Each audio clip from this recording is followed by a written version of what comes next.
Olá, meus amigos do YouTube, eu sou a Simone Geraldini, nutricionista, e hoje estamos aqui no canal com um convidado especial, o Dr. Ramoni Santos, que é profissional de educação física. Eu conheci o Ramoni lá na Unifesp, Universidade Federal de São Paulo, no laboratório de nefrologia. Na época eu estava começando o meu mestrado e o Ramoni estava no meio do doutorado dele. Ramoni, se apresenta um pouquinho melhor para a gente. Bom dia, boa tarde, boa noite a todos, aos telespectadores e a você, Simone. Gostaria de agradecer esse convite tão especial neste dia, né, que comemora-se, né, Dia Internacional da Doença Renal Crônica, ou isso aí, Dia Mundial do Rim, né? Então, Isso. é um momento ímpar, né? E vou me apresentar, né, literalmente, para que todos me conheçam melhor. Sou formado em Educação Física, né, tenho mestrado em Nutrição, tenho doutorado em Ciências, né, ensino em duas instituições, né, Centro Universitário SESMAC, no curso de Educação Física especificamente, e uma das disciplinas, né, específica fala sobre, literalmente, a grupos especiais, que é falando, né, de como que você deve proceder com esses indivíduos que têm doença renal crônica, e também na área da anatomia humana, na Universidade Federal de Alagoas. Raoni, muito obrigada por ter aceito o meu convite. Estou muito feliz de você estar aqui no meu canal. Nada. Bom, pessoal, lembrando que esse vídeo faz parte da campanha do Dia Mundial do Rim, que tem como objetivo levar a conscientização e educação para todos nós, para que todos nós possamos aprender, desde a prevenção até o tratamento das doenças renais. E não só pacientes, viu? Profissionais de saúde também, não é mesmo, Raoni? Isso mesmo, Simone. Inclusive, né, quando falamos de profissionais, devemos lembrar da multidisciplinaridade, né, onde todos os profissionais devem pensar para um bem comum da comunidade. E aí, quando falamos de indivíduos, né, que pensam em realizar atividade física, né, e relacionam logo direto ao profissional da educação física. Por quê? Eles estão mais próximos, né? E aí, qual é a função do profissional da educação física? Orientar, indicando profissionais específicos da sua área, de cada área. Então, por exemplo, um médico para realizar os exames preventivos e a parte de nutrição, né, a prescrição alimentar ideal para esse público. Muito bom, Harmony. Isso que você falou é muito importante, porque muitas vezes as pessoas elas não veem a necessidade de ir ao médico, de ir ao nutricionista, ou até mesmo outros profissionais de saúde, mas a maioria das pessoas buscam uma academia, buscam pilates, enfim. Então, o profissional de educação física acaba realmente estando mais próximo, até na questão de frequência de praticar o exercício físico mesmo, não é?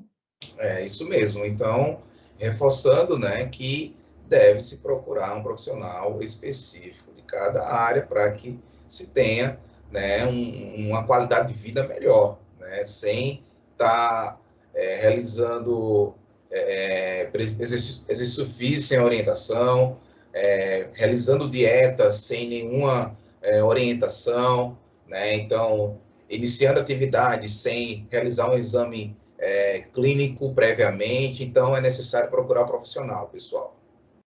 E lembrando aqui também, Ramoni, que os exames de prevenção para doença renal crônica são muito simples e muito baratos, que é uma creatinina no sangue e o exame simples de urina, né?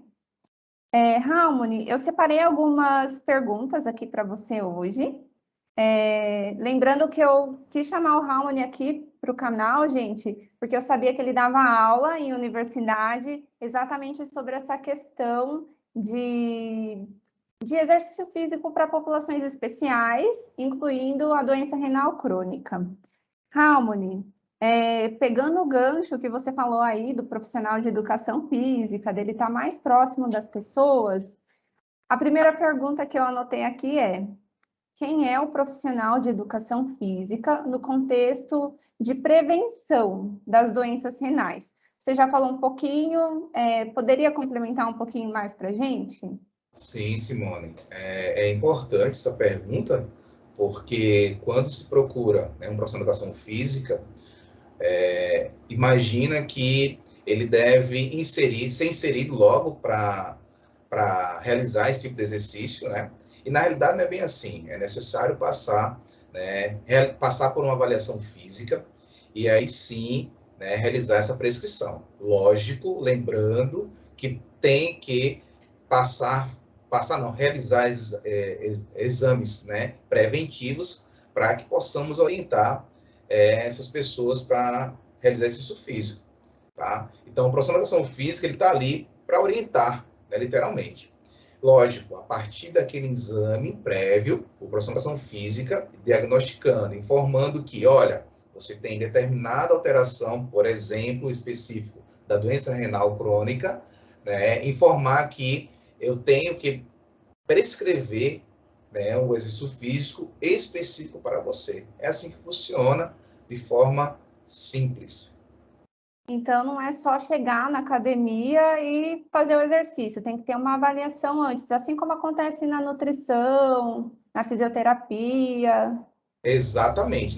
Cada área, né, Simone, tem a sua especificidade. Eu preciso conhecer o meu aluno, o meu cliente, o meu paciente, antes de qualquer procedimento. Então, eu preciso ter, literalmente, a primeira avaliação que eu tenho é o diagnóstico, né? Essa avaliação inicial, é a anamnese, né? Para que se tenha, literalmente, depois uma avaliação formativa. Eu vou acompanhar, né? E, por último, que chamamos de avaliação somativa, que é o prognóstico. Será que funcionou? Será que deu certo? Então, é importante que faça avaliação física.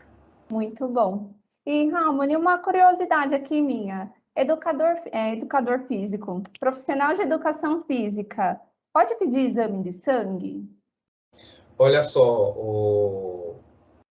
Simone, neste caso, isso é um departamento, eu vou falar por departamento. Esse é um departamento, literalmente, que cabe ao médico, né? Literalmente, solicitar esse tipo de exames. Logicamente que, após o indivíduo ter passado por esse exame prévio, ele vai trazer esse laudo para o profissional de educação física, ele, literalmente, ele tem que identificar quais são as alterações e, consequentemente, realizar essa avaliação e logo em seguida escolher a melhor prescrição de exercício para esse indivíduo.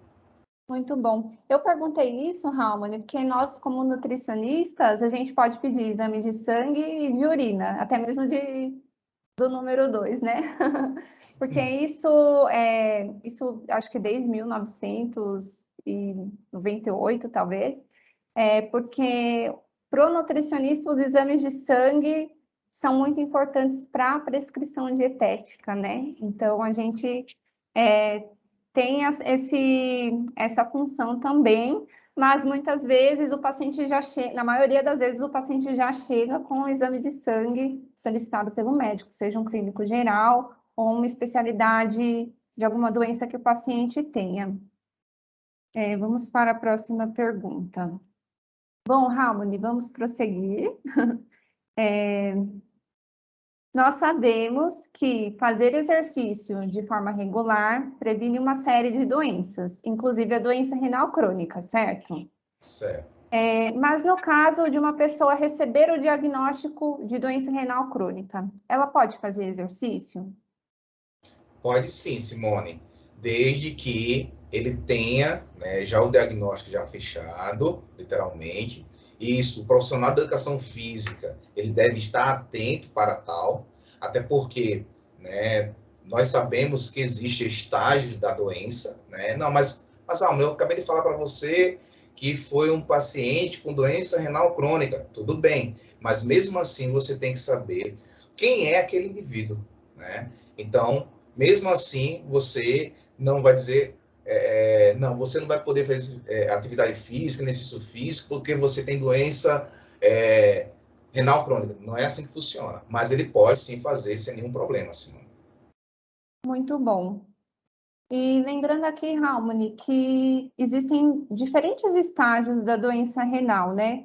Vai mudar o exercício para o paciente que está no estágio inicial, que está nos estágios mais avançados, que está em tratamento conservador ainda, que foi para hemodiálise. Como que fica essa questão de volume, frequência de exercício?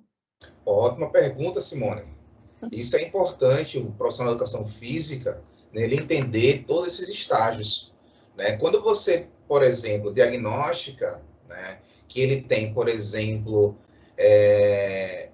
na realidade o primeiro estágio é assintomático, né? Mas quando você chega no segundo estágio, que é onde você já tem alteração, que tem perda de proteína, ou seja, você já tem, quando você faz o exame de urina e aparece essa proteína, já identifica que está no estágio 2. Então, eu posso trabalhar um exercício que literalmente atenue a progressão, que ele não transite, vamos dizer assim, que ele passe para o próximo estágio, que é o estágio 3.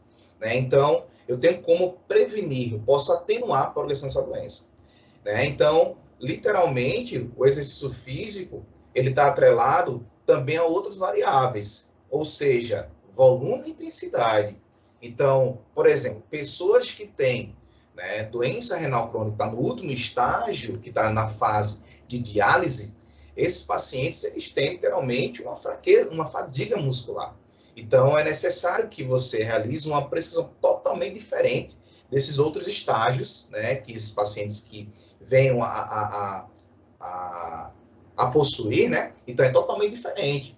Então, pessoa que tem uma doença renal crônica, que está na fase, né, de hemodiálise, ou seja, está naqueles processos de que segunda, quarta e sexta, por exemplo. Então, esses dias, que é o momento de intradialítico, que esse é um dos melhores dias, né, para que as pessoas possam realizar esse tipo de atividade. Então, o volume, a quantidade de exercício tem que levar em conta e a intensidade, que é o esforço que ele realiza durante esse exercício. Então, é necessário que você inicie de forma progressiva, ou seja, começando de forma moderada e intensificando aos poucos, Simone. Muito bom. Pelo que eu entendi, então, Harmony, no estágio inicial, que a doença ainda é assintomática, seria o exercício físico parecido para uma pessoa que tem um rim saudável? Isso, semelhante, né? Desde que você entenda, né, e compreenda como é que funciona a evolução dessa patologia, Simone. Tem que estar atento a isso. Tá? Até porque a gente sabe que, por exemplo, pessoas que iniciam, né, quando eles querem realizar exercício físico, sem nenhuma orientação prévia, eles começam a utilizar cargas exacerbadas. Então, ou seja, se eu começo a utilizar cargas de forma não bem orientada, pode prejudicar ao invés de melhorar. Então, um exemplo clássico é a liberação de algumas toxinas que afetam principalmente nosso rim. Então, cuidado ao iniciar esse tipo de atividade sem, né, não iniciar a atividade, e sim iniciar sem nenhuma orientação de um bom profissional, na realidade. Muito bom. Harmony, próxima pergunta. Quais os benefícios do exercício físico para pessoas que têm doença renal crônica? Simone, existe uma diversidade de benefícios, isso é bom, né?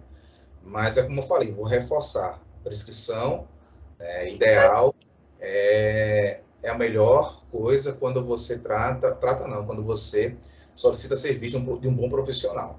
Então, um dos fatores importantes é o ganho da massa muscular, porque está atrelado à capacidade funcional desse indivíduo, né? A contratilidade do músculo cardíaco, né? Ou seja, a força do músculo cardíaco, isso melhora tanto a questão da pressão arterial, da frequência cardíaca, também melhora a densidade óssea desse indivíduo, ou seja, ele fica mais forte, né? E também a autoestima, né? A parte social. Então, todos esses fatores, né, que o exercício ele promove, ele faz com que essas pessoas que têm doença renal crônica, ela volte à sua rotina no dia a dia. O exercício ajuda até mesmo em casos de depressão, então, quando o paciente, pelo sofrimento mesmo que a doença vem a causar, acaba desenvolvendo uma ansiedade, uma depressão. Exatamente. Então pensa, você era totalmente independente E aí, quando você adquire essa patologia, você agora depende de outra pessoa. Então, imagina você ficar dependente de outras pessoas sem poder realizar as coisas do dia a dia, ou até mesmo, lógico, né, as tuas atividades diárias, né? Então, isso faz com que pese muito, né, na vida dessas pessoas. Entendi, muito bom. Harmony, para finalizar o nosso bate-papo, uma pessoa que tem doença renal crônica, ela pode ser um atleta? E aí, já pegando o gancho, a gente podia também pensar na questão se um atleta pode vir a desenvolver doença renal. Pergunta pertinente, Simone, né? Então, embora quando se imagina de atleta, né, a gente diz assim, esse atleta, ele não visa saúde. Não é bem assim que as coisas funcionam, né? Ter o cuidado, porque quando você fala dessa forma, você tem que pensar no profissional que está do outro lado. Então, esse profissional, ele tem que ser bem instruído, saber literalmente realizar sua prescrição de exercício correta, né? E respondendo a sua pergunta, né, de deixar também tantas voltas, pode sim, né? Pode literalmente fazer, pode ser atleta, né? Desde que você tenha um bom profissional por trás, né, nos bastidores. E, e esse atleta, né? Quando você diz que o atleta, será que ele pode causar? Desculpe, eu não lembro da. Se um atleta pode vir a desenvolver uma doença renal pela prática do exercício que é bem rígida, vamos dizer assim. Isso. Quando você tem um trabalho, na realidade, não está programado de forma adequada para esse indivíduo, pode causar, né, literalmente, alguns danos, ou seja, lesões no tecido renal, né, que são, logicamente, toxinas. Né? E um outro fator que se fala muito, né, é rabdomiólise. Então, se rápido significa dizer, literalmente, estriado, mil significa músculo, e lise quebra. Né? Então, o que acontece? Geralmente, as pessoas imaginam que o rim, não só o rim, como qualquer outro órgão, ele recebe a quantidade de sangue. E a partir do momento que você realiza o exercício físico, qual é a tendência desses órgãos? Eles, vamos dizer assim, eles se tornam isquêmicos. Lógico, não o fator de você falecer esses órgãos, mas eles fazem com que direciona o sangue para a estrutura que está sendo mais solicitada. Né? Sendo que quando você não tem uma boa prescrição, isso faz com que isso se torne muito pior, essa parte isquêmica. E isso faz com que produza literalmente toxinas e, consequentemente, específico do rim, causa essa lesão. E aí faz com que você tenha esses problemas renais. Muito bom. Lembrando aqui, gente, que a gente já fez a live lá no Instagram sobre nutrição e exercício com a participação do Dr. Harmony e da doutora Renata. Quem perdeu a live, eu vou deixar a descrição aqui no vídeo. Eu não sei se você ficou sabendo do meu doutorado, eu fiz com atleta, né? Então, sabe não, como foi? Eu avaliei função renal em atleta de natação universitário e de maratona amador. Certo. E aí eu avaliei urina e sangue, né? E aí, assim, na natação aparece proteína na urina, Certo. logo após o exercício, no dia seguinte já resolveu. E da maratona ficavam uns dias um pouquinho a mais. Tem alguns artigos científicos que falam que na maratona a gente acaba induzindo uma lesão renal aguda, que se resolve Isso. sozinha. E aí, isso é algo legal para a gente falar na live com a Ju. Depois vamos combinar com a Ju, porque na live de sexta, porque, nossa, eu aprendi várias coisas com vocês aqui só de batermos um papo rápido. A Ju me disse no nosso vídeo que quem faz lesão renal aguda tem um risco maior de desenvolver doença renal crônica. Então, será que o atleta de maratona não tem um risco maior de desenvolver doença renal crônica? Eu não sei responder. Então, aí, uma dúvida. Simone, qual, já que você analisou esses atletas, você lembra da intensidade? Se era 40, 50, 80? Como era? Lógico que provavelmente deve ser altíssima a intensidade, né? De 70 para cima. O de maratona, eles andam. Eu não avaliei a intensidade, mas provavelmente é aquele limiar mais baixo, porque senão eles não aguentam correr 42 quilômetros, né? Sim. Mas Os aí. de, os de natação já era uma intensidade maior, porque foi treino pré-competitivo que eu analisei. Eu entendi. Aí Só vamos lá. que natação era um treino de 1 hora e meia. É, e aí, no caso, você analisou a. Como é o nome daqui? Tem um marcador específico que é a porque tem a cistatina C, que é um Eu, marcador. eu dosei cistatina E C. aí, qual foi desse cara? Desse cara? Se comportou igual a creatinina. Eita, poxa, velho. Na natação não teve alteração. Na maratona ela sobe e depois normaliza. Então, de fato, eles fazem uma lesão renal aguda. Eita, poxa. Então, a gente podia falar com ela melhor disso amanhã, na live de amanhã lá no Instagram, né? Com certeza, com certeza. Vamos conversar mais um pouco sobre, literalmente, essa questão dessas lesões ocasionadas por exercícios, né? Ou então até mesmo a questão de modalidades esportivas, né? Que afetam, literalmente, as condições dos rins. Fantástico, Simone. Obrigada, Raoni. Bom, então acho que é isso, né? Então, pessoal, a gente vai encerrando por aqui. Raoni, muito obrigada pela sua presença. Te aguardo amanhã na nossa live. Ah, Simone, eu que agradeço, né, essa oportunidade. Espero ter correspondido aí todas as expectativas, tá? E com certeza, live aí conosco aí, faremos um sucesso aí. Um abraço mais uma vez e tchau, tchau. Até mais.